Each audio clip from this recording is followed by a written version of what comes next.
r/nosleep. Posted by Reddit user Dark and Creepy. Always lock your house up when the sun goes down. My town has an urban legend that has been passed down for decades now, dating back to the Great Depression. From this urban legend, everyone in town has become great at locking their windows and keeping their doors shut at night. It is said that if you keep your windows open or a slight crack in the door, the click-clacker will crawl its way into your home. I grew up here and have gotten used to my parents going around every night, locking every window and door. It was automatic, and they tried their best to ingrain it into my skull, just in case if they ever had to leave me home alone overnight. Now, I never saw the click-clacker, but only ever heard of the rumors at school about it. Some said it had an ugly human form, but its skin had a zipper stitched to it that supposedly went up the side of its face. The zipper wrapped across the thing's deformed body, and that's why they called it the click-clacker, because that was the sound it supposedly makes when it's crawling on the floor or brushing against your windowsill. Even the thought of that thing scared me to death every time I heard about it. Just imagine skin being held together by a zipper that would clack against the floor as it crawled towards you. Ugh, ain't nothing worse than that. My fear of the thing only grew as I got older and got into middle school, where the rumors of the click-clacker grew to such a point that kids were trying to test if it was true or not. However, the police found out about them and they were all arrested. Their parents were enraged when they found out about their plan because they knew how stupid it was. It's illegal in my town to walk around the streets at night, and to also leave open your windows and doors at night because of this stupid urban legend that everybody is so scared of. I wish I could go and have sleepovers with my friends, but my parents, in their own words, have said I don't want to risk it. Again, I've lived here my whole life and made it to middle school without seeing a single sign of the click-clacker, even once, but my town is filled with paranoia about it. My parents are leaving me home alone tonight because they are going to their first honeymoon without me. And since I'm 14, I think I'm old enough to stay home and know all the rules regarding locking up the house. It doesn't matter how old I am. I'm tired of living in fear of something that adults could have easily made up to scare children into not leaving the house at night and making sure that everything is kept locked up. Tonight is when I'm going to test to see if this click-clacker thing is real, and I've been mentally creating a plan to safely do that. If the thing can't break through a simple glass window or wood door to get in the house, then it shouldn't be able to break through the bathroom door when I plan to be hiding behind. So when my parents kissed me goodbye in the evening before they drove off, I was already prepared to encounter the beast. With a simple camera, I was going to get proof of the thing, even if it was probably, most likely, all made up. So that night, as the sun was falling down, I opened up one window that was on the side of the house, but not too much because I didn't want to freeze. Then I set up my camera so it would be able to view the windows and record if something had come through it. After completing these two parts of my plan, I went and sat at the wooden table while eating some Frosted Flakes. It was then that I heard something slam on the side of the house. With so much force, the noise caused me to knock over my bowl of cereal. Glancing outside, I noticed that the sun hadn't gone down yet, but nonetheless, I ran to the bathroom, slamming the door as I entered. As I intensely listened to the sounds coming from the outside, I heard the crunching of leaves and my heart pumped ferociously.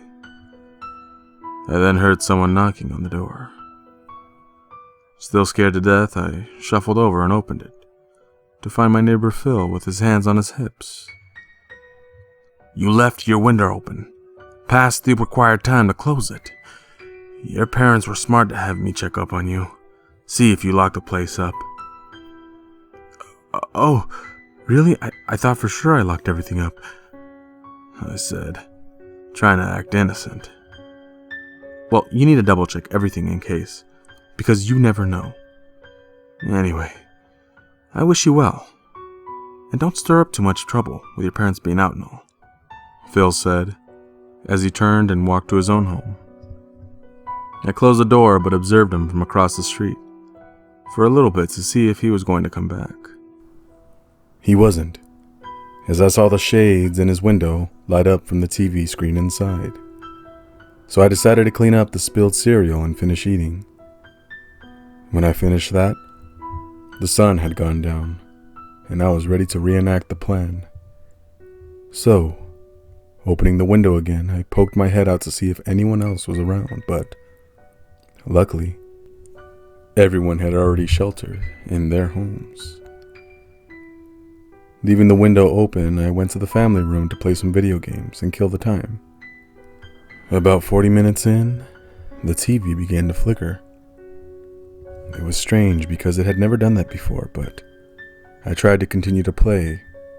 The music turned distorted, and then so high-pitched that the speakers blew out.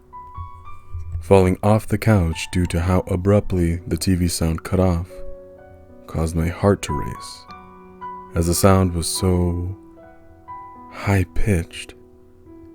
Even the neighbors had to have heard that, and I was not about to get another talking to by Phil. I expected someone to come knock on the door, but no one ever came. And that's when the light bulb above me grew so bright that I was completely blinded by it. The fuse popped, leaving the family room in darkness. Then the kitchen light followed, and every other light in the house except the one from the hallway, close to where I had left the window open. I couldn't directly see the window, but I was sure glad that I couldn't. In shock, I heard the sound of a zipper clanking against glass. In my heart, I knew what was making it, and so quickly I darted to the bathroom and locked the door. Like before, I was listening to every sound that echoed from the hall. Now I understand why everyone in town was so freaked out by this urban legend. Because it was true. Or someone was playing an elaborate prank on me. Whatever was outside finally made it past the window, as I heard a thump against the floor like a piece of dead meat. The tile caused its clacking to grow, as more of it seemed to drag itself across the floor with heavy breathing. The wooden bathroom door had a small crack in it that was there before we bought it, and so I peeked through. I didn't see anything but a sort of pale darkness with a bright white dot in it. But that's when I heard the zipper rubbing against the door I was next to, creating a terrifying sound. Bouncing back, I realized that thing was looking back at me. I was mentally freaking out as the clacking sounds grew, as it tried to break through the door. I jumped in the bathtub and drew the curtains, so at least the thing would not be able to see me. All through the night, it was crawling around trying to get to me, traumatizing me to this day of hearing any sharp and subtly pointed sounds. Laying in the tub, regretting everything I've done, I hear the clanking suddenly stop, and a scratchy, muttering voice whispered, "You're mine. You just don't know it yet." Then the thing began to crawl back away to the window. But I didn't move a muscle, as I heard it leave, pondering on the eerie words it left me with. In the morning, when the sun was so brightly shining, I opened the door to find streaks of blood that were spread across the floor. After gazing at the damages to the TV, speakers, and lights, I knew my parents weren't going to be happy with me when they got back. So I spent the day cleaning off everything until it was night again. I made sure to lock the entire house tonight. And that's when I remembered that I left the camera recording that night, and so I watched the film, horrified.